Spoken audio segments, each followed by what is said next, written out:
Scott, it's a 2-1 home defeat to Chippenham Town. I'm sure you're probably quite disappointed after watching the second half performance, I would imagine, albeit the effort towards the end of the game just didn't quite have that bit of luck fall Slough's way in the end, did it? I wouldn't say it's luck. I thought we lacked quality, to be honest. The only luck that we kind of created at times looked like it was going to be from long throws. We didn't really create too much. I think there was a great opportunity at the end. I don't know what's happened. The balls end up going wide of the goal from Franny's cross. But to be 1-0 up at half-time and pretty comfortable, and then to lose the game 2-1 from a really bad decision on the edge of their box where we give the ball away unnecessarily. And then a mistake from Charlie. So he's obviously parried it out to the striker and disappointing. But yeah, it's really hard to probably speak about it now. I'm quite emotional. Not best pleased, as you can imagine, hugely disappointed.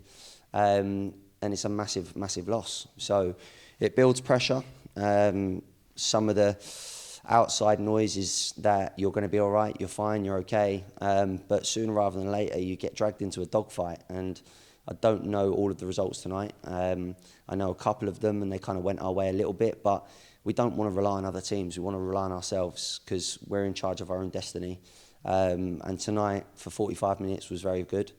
And then for 45 minutes, it was really poor. And Chippenham were better than us in the second half, and they've come away with the win. We probably needed that second goal. David had a great opportunity to go around the keeper, and the keeper's just managed to get a hand to it. I think the second goal would have been huge. But yeah, no, hugely disappointing. One that I'm going to have to watch back and look. I think the biggest thing that I realised tonight is how much we miss Henry. I think he's been a massive, massive loss, and I can't wait to get him back in on Saturday. So to look at it a little bit negatively then, as we probably well should, that's 6 defeats now in 8. Of course, we had the 2 home wins over Worthing and Maidstone. How do you assess across those 8 games where we move forward from here? It's really difficult because I didn't know that, and it might sound crazy, but I try and just look at the positives and look at the next game. But 6 and 8 is too many. Thank God we had a good start to the season, because that might just be enough. It's not good enough. Of course it's not. So in terms of the 2 wins that we had against Worthing and Maidstone were the 2 wins that probably no one expected, and that's our biggest frustration. That you play against teams like Worthing and Maidstone, where you go in as the underdog and this, that and the other, and we turn up. And it's just that consistency. I don't know if it's a mindset thing. Our preparation and our talking to the lads just doesn't change. It's always the same. But I feel like tonight, for 45 minutes, we were kind of better than them. And for 45 minutes in the second half, they were better than us. And they've ended up obviously being able to control the game, slow it down, create a couple of chances on the break in the second half, and they could probably scored a couple more. We might have been able to score a couple more goalmouth scrambles, and I think it was a tight game. But to come out on the end of a 2-1 defeat is hugely disappointing, and going to Welling on Saturday is no easier.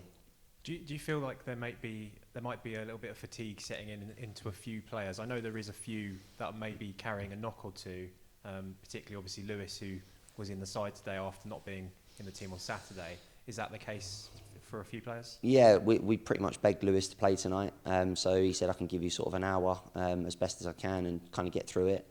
And I thought for an hour he was really good. He got his goal, great finish. And then we have to kind of protect him. Guys obviously come back probably a little bit sooner than we expected. I've had to come off because my foot's bruised, and I was struggling to sort of run on that.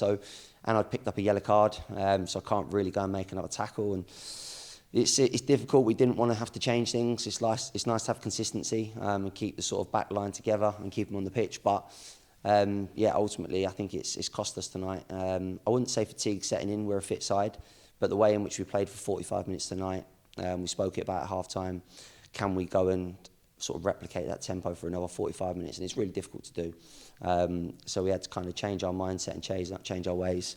I saw someone say the other day about Worthing in the second half, why did we sort of sit in for large periods of the second half? I think the intensity which we play at, people probably don't understand what it takes out of you. And I think the teams we play against probably a little bit blown away by it, because it is a high tempo game. I looked at Chippenham the other day, and I think both of their centre halves on Saturday had over 125 passes each, and we wanted to take that out of their game tonight, and I think we did. I don't think they had much time on the ball. So the game plan kind of did work, but yeah, it's just disappointing. The 2 goals just aren't good enough. We've got to do better, and we've come unstuck. 2 moments that have kind of killed us, and they've then been able to manage the game, and they did it really well. As you said, our home form has been something we've tended to rely on of recent. Does this now sort of, as you've already said, I think that it kind of puts a little bit of pressure on Saturday with Welling, not only it being Welling away, but also the fact, positionally wise in the table, both sides are both desperate for some points, aren't they? Yeah, I've just said to the lads there, we need to go into every game as if we're in a dogfight, a relegation battle, and that we are sort of propping up the league, because at the moment it feels a bit easy-ozy. It feels as though there's not much to play for, and there's loads to play for. So I've been around football long enough. Don't remember how many seasons I've been involved, but you can soon get dragged into it. And if we don't buck up our ideas, we will get dragged into it. So I don't know how many points it's going to be to survive. Probably need a couple more wins, minimum. And in terms of our last period of however many games, it's taken us a while to get a couple of wins. So we need to get people back, people sharp as quick as we can. And I think we'll be okay. But it's not a nice position to be in, that's for sure. You're always looking over your shoulder, and we didn't want to do that. The teams at the bottom are giving it a right go, as you would. I think we've got Enfield, Aveley and Weymouth as well, back to back in March. So it's going to be a tough period of games. There's no easy games in this league. It's the toughest it's been for years, and I think everyone can see that. It's not like it was 5, 6, 7, 8 years ago, in my opinion.